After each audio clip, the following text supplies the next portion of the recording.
Writer and African affairs commentator Joseph Ochieno joins me now from London. Joseph, thanks for joining us. Let's talk about the performance.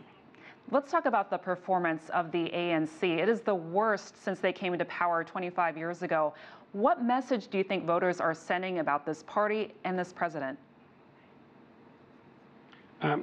Mixed messages, but to be fair to the ANC, at 58% after 25 years in power, 5 presidents, and now the 6th elections, it's not particularly bad. And by the way, it could have been worse. But generally, I think the fact that the Economic Freedom Party, EAF, nearly doubled its votes, and is actually the party whose core votes and supporters come from the ANC, I think that is probably, in my opinion, the most important message for the ANC, that it needs to re-mainstream itself and refocus on the vast majority of South Africans' interests, and that is jobs, education, public services, and in the broader scheme of things for all South Africans, corruption. Let's talk about the rule for the ANC after this election is now done. How challenging do you think it will be for that rule? I think it depends on how Cyril Ramaphosa actually handles it. So far, he has responded with much humility.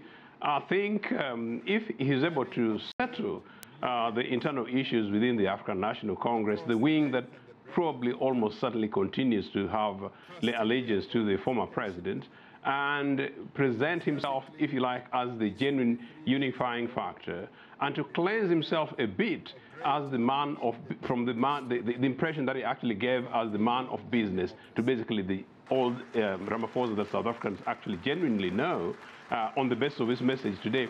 It is actually possible for him and for them to actually turn around. I think actually this is a bit of a wake-up call for them, that they no longer can take the South Africans for granted in terms of their mandate and support. And reports that, Joseph, say that this is the worst voter turnout since apartheid. Why do you think that is? I think that is the most worrying bit. Actually, most of the young people who did not turn up, and the core supporters of the ANC are the most unlikely to have turned up. The lower the turnout, the more indifferent South Africans become, the less likely it is that parties like the ANC, particularly in this case, which is the main primary party, would perhaps be the party which would be the loser. But by and large, South Africa is a very robust democracy, actually the most robust on the African continent. They campaign and debate on issues. By and large, the institutions are very strong. So maybe South Africa is basically leveling up like any other average democracy. But I think much more so for them, the issue is many of the people who are not turning up after 25 years are genuinely saying that, well, perhaps the changes have not been fast enough. So I think they need to double out effort, particularly in the provisions for most South Africans. And I think if they do not tackle land reform programs in South Africa today, and perhaps about now as one of the big items he puts on the table, I think the situation may be worse for them going forward. Really quickly, Joseph, we have about a minute left or less than. Besides high unemployment, another big issue, of course, is racial inequality. The World Bank says South Africa is actually one of the most unequal in the world. 25 years after apartheid, why do you think that is? I think in part it's because the ANC played the rainbow nation that by and large does not exist. I think it was much more about pleasing, in my opinion, the predominant, the white establishment, retaining the power of control of business. Still up to 70% of the businesses in South Africa is in the hands of white people. Hardly 3% of the big businesses in South Africa as corporations are in the hands of